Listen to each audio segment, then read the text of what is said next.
حضور اکرم صلی اللہ علیہ وآلہ وسلم نے ارشاد فرمایا، جس شخص میں یہ تین باتیں ہوں گی وہ ایمان کا مزہ پالے گا۔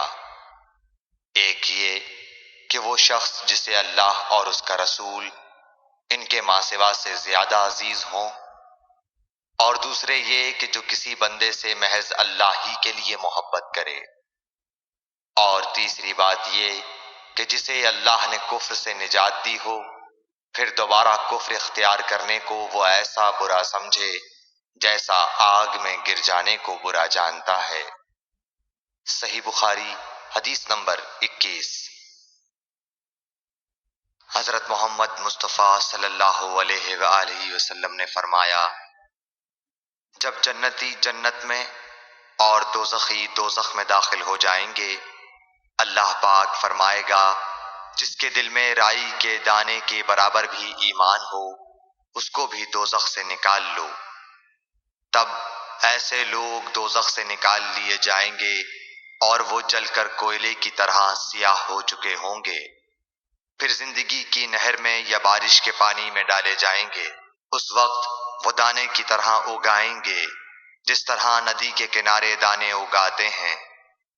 کیا تم نے نہیں دیکھا کہ دانہ زردی مائل پیچ در پیچ نکلتا ہے؟ صحیح بخاری حدیث نمبر 22۔ حضور اکرم صلی اللہ علیہ وآلہ وسلم نے فرمایا، میں ایک وقت سو رہا تھا، میں نے خواب میں دیکھا کہ لوگ میرے سامنے پیش کیے جا رہے ہیں اور وہ کرتے پہنے ہوئے ہیں، کسی کا کرتا سینے تک ہے اور کسی کا اس سے نیچا ہے۔ پھر میرے سامنے عمر بن خطاب لائے گئے، ان کے بدن پر جو کرتا تھا اسے وہ گھسیٹ رہے تھے، یعنی ان کا کرتا زمین تک نیچا تھا۔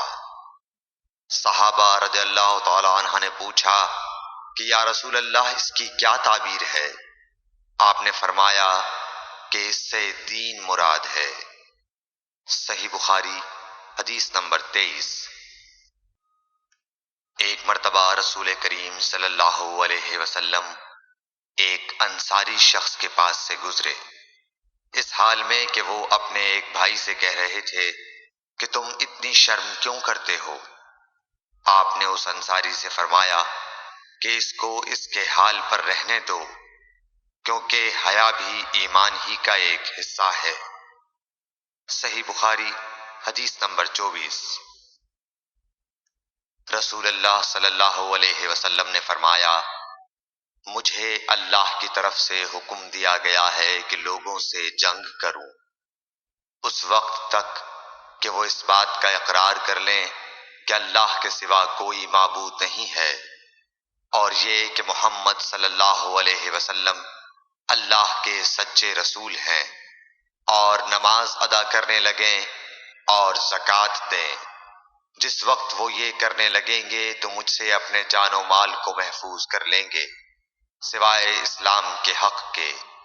رہا ان کے دل کا حال تو ان کا حساب اللہ کے ذمے ہے۔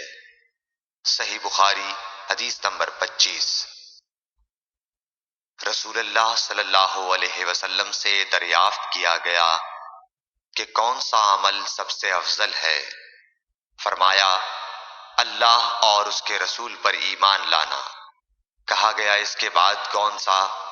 آپ نے فرمایا کہ اللہ کی راہ میں جہاد کرنا۔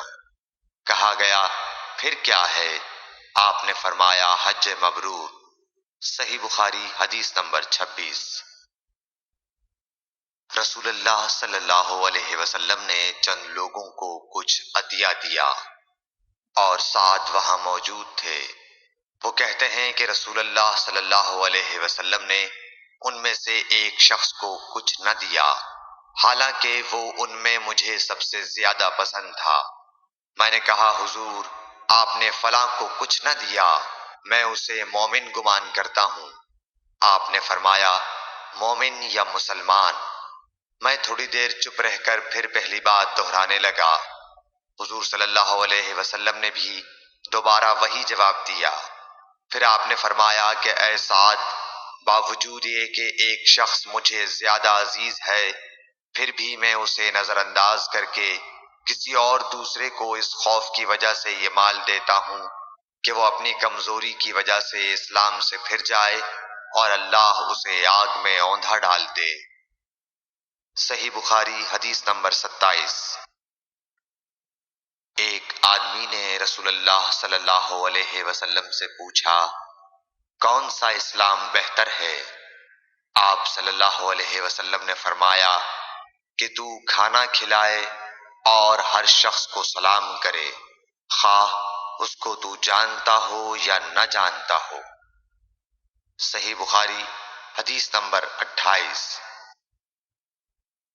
حضرت صلی اللہ علیہ وسلم نے فرمایا، مجھے دوزخ دکھلائی گئی تو اس میں زیادہ تر عورتیں تھیں جو کفر کرتی ہیں۔ کہا گیا، حضور کیا وہ اللہ کے ساتھ کفر کرتی ہیں؟ آپ صلی اللہ علیہ وسلم نے فرمایا کہ خاوند کی ناشکری کرتی ہیں اور احسان کی ناشکری کرتی ہیں۔ اگر تم عمر بھر ان میں سے کسی کے ساتھ احسان کرتے رہو، پھر تمہاری طرف سے کبھی کوئی ان کے خیال میں ناگواری کی بات ہو جائے تو فوراً کہہ اٹھے گی کہ میں نے کبھی بھی تجھ سے کوئی بھلائی نہیں دیکھی۔ صحیح بخاری حدیث نمبر 29۔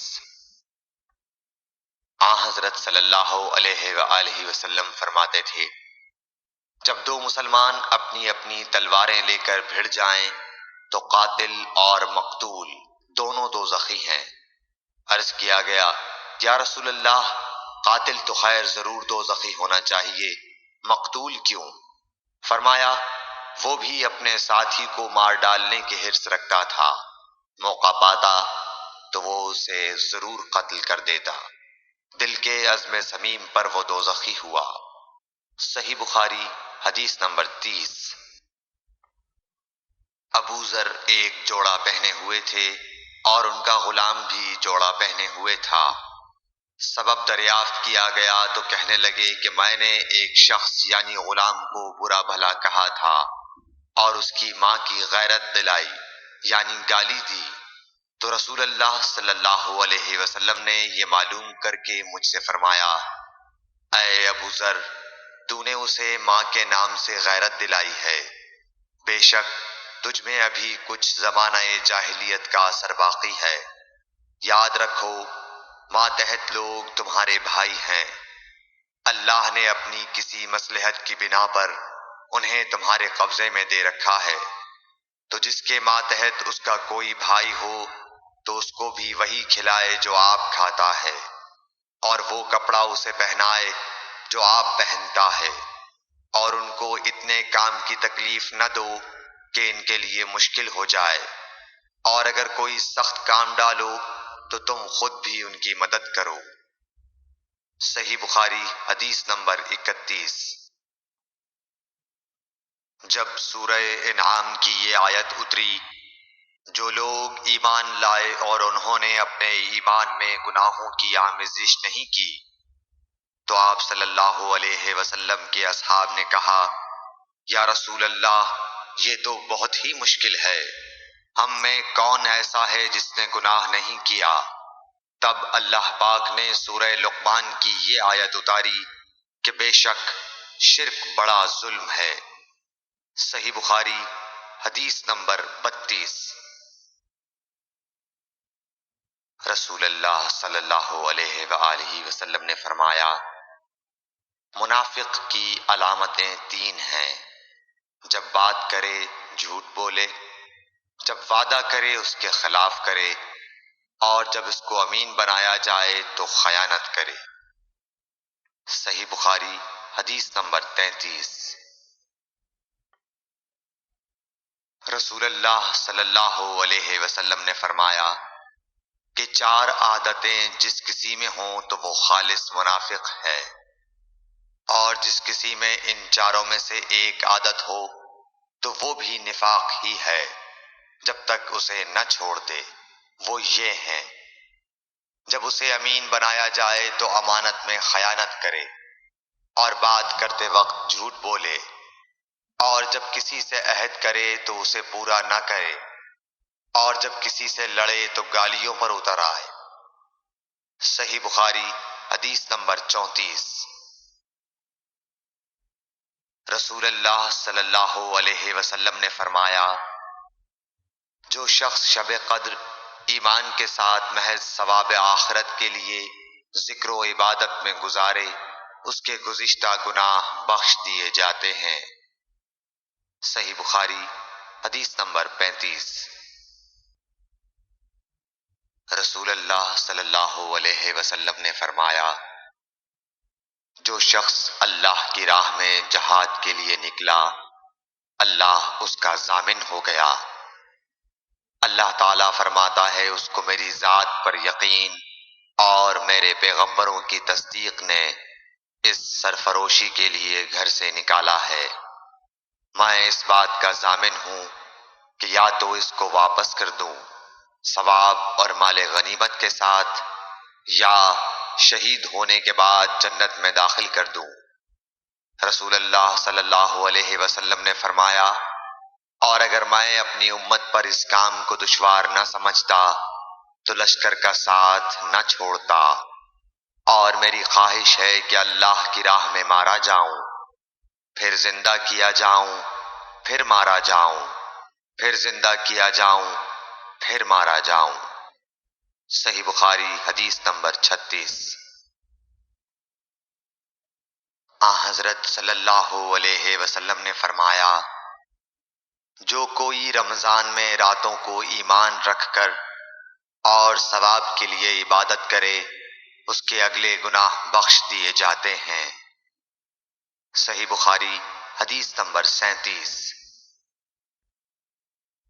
حضرت صلی اللہ علیہ وسلم نے فرمایا، جس نے رمضان کے روزے ایمان اور خالص نیت کے ساتھ رکھے، اس کے پچھلے گناہ بخش دیے گئے۔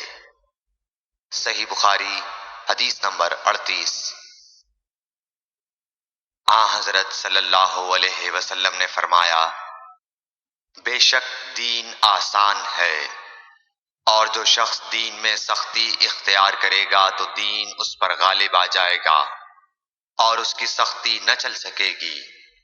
بس اس لیے اپنے عمل میں پختگی اختیار کرو، اور جہاں تک ممکن ہو میانہ روی برتو، اور خوش ہو جاؤ کہ اس طرز عمل سے تم کو دارین کے فوائد حاصل ہوں گے، اور صبح اور دوپہر اور شام اور کسی قدر رات میں عبادت سے مدد حاصل کرو۔ نماز 5 وقتہ بھی مراد ہو سکتی ہے کہ پابندی سے ادا کرو۔ صحیح بخاری حدیث نمبر 39۔ رسول اللہ صلی اللہ علیہ وسلم جب مدینہ تشریف لائے تو پہلے اپنی نانہال اترے جو انصار تھے، اور وہاں آپ نے 16 یا 17 ماہ بیت المقدس کی طرف منہ کر کے نماز پڑھی، اور آپ کی خواہش تھی کہ آپ کا قبلہ بیت اللہ کی طرف ہو۔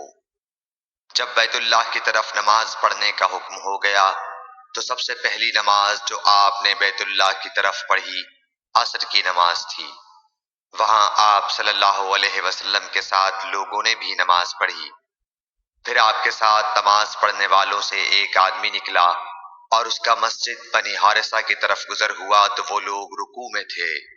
وہ بولا کہ میں اللہ کی گواہی دیتا ہوں کہ میں نے رسول اللہ صلی اللہ علیہ وسلم کے ساتھ مکے کی طرف منہ کر کے نماز پڑھی ہے۔